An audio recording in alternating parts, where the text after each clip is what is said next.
100 years ago, a neglected estate in Essex was transformed into a place where young people could embark on a life of adventure. Yeah, Gilwell Park became the spiritual home of scouting worldwide. Well, Robert Hall has been retracing its history as celebrations get underway to mark its centenary. The opening of our Gilwell Park training school is, to my mind, the most important step that has occurred in the history of the movement since its inauguration. Every time you drive through those gates and down the drive, there's that spirit of scouting, of endeavour, of friendships, of that sense of family and belonging, and it is loved by Scouts all over the world. It started with a run-down manor house, an overgrown estate and a group of East London Scout volunteers here to bring another Baden-Powell dream to reality.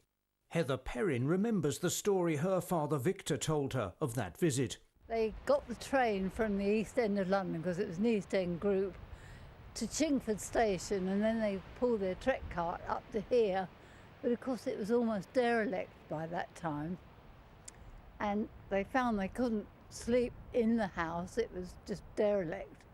So they had to find somewhere, and that's where they found the pigsty, because it was got a roof on it and it was dry. 50,000 young people had flocked to scouting during the First World War. Gilwell's priority was to train leaders to replace the 7,000 lost during the conflict. In the years since it opened its doors, Gilwell has trained over 50,000 adult volunteers and welcomed tens of thousands of visitors from around the world. They included members of the 23rd Poplar, the East London Scout troop that started that restoration work a century ago. I've learned how to pitch a tent. I've learned how to tidy up a tent. I've learned how to cook. I'm looking forward to more camping trips because they always bring out new activities.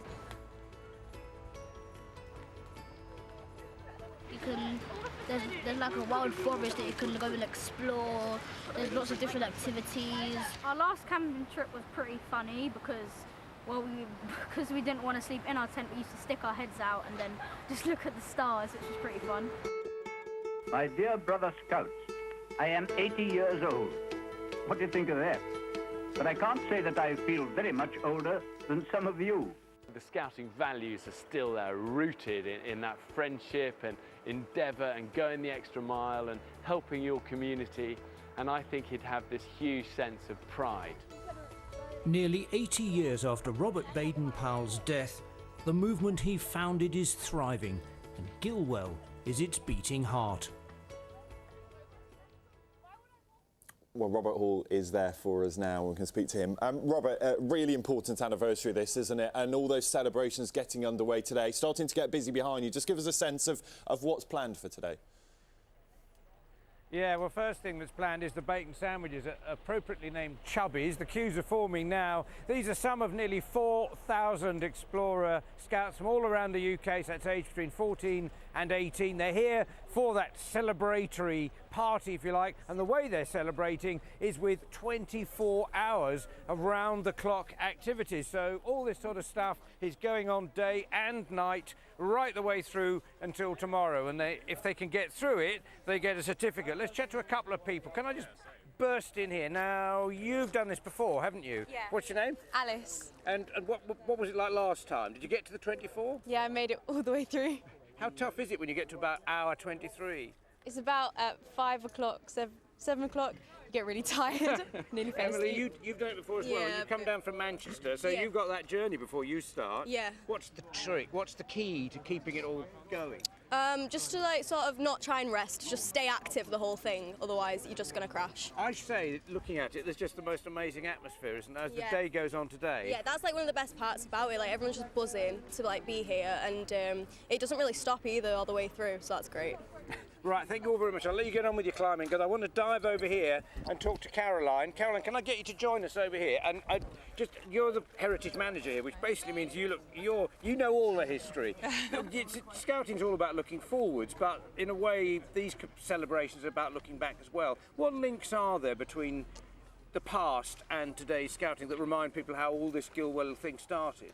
Well, the thing that's been consistent throughout Scouting's history is the opportunities it gives young people to develop skills for life. But going back to exactly 100 years ago when Gilwell Park was formed, there are some commonalities because this association had gone through 4 years of continuous growth during the First World War.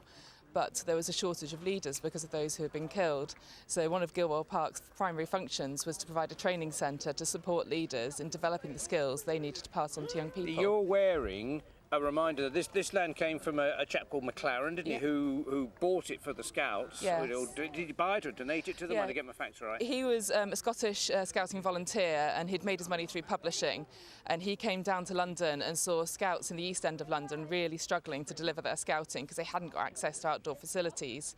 So he said he would donate £7,000 to buy a suitable estate. So groups of Scouts went out and searched and found Gilwell Park on the market for £7,000. Sorry to interrupt you, because you're wearing around your neck a reminder of that, aren't you? Yeah, so one of the things that came about out of this was the Wood Badge training course. So all leaders around the world have the opportunity to do their Wood Badge, and that was a reminder of the generosity of McLaren, because everyone who completes their Wood Badge can wear a scarf with a point of his tartan on the back of their necker.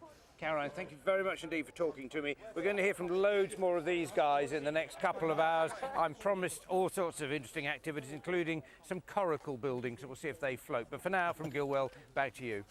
Robert, thank you. That climbing wall looks amazing, doesn't it? I'd be well up for dinner. But Quite energetic at this time of the morning, to be fair, to be scaling a climbing wall. I Definitely. tell you what, seeing those Scouts with all their badges on the arm fills me with slight horror, because I think of all the badges at home I haven't yet sewn on. Although I did discover a game changer recently: fabric glue. Bit of glue, whack it on. I think there off should you be a go. badge for parents for sewing on badges. 100%. Yeah.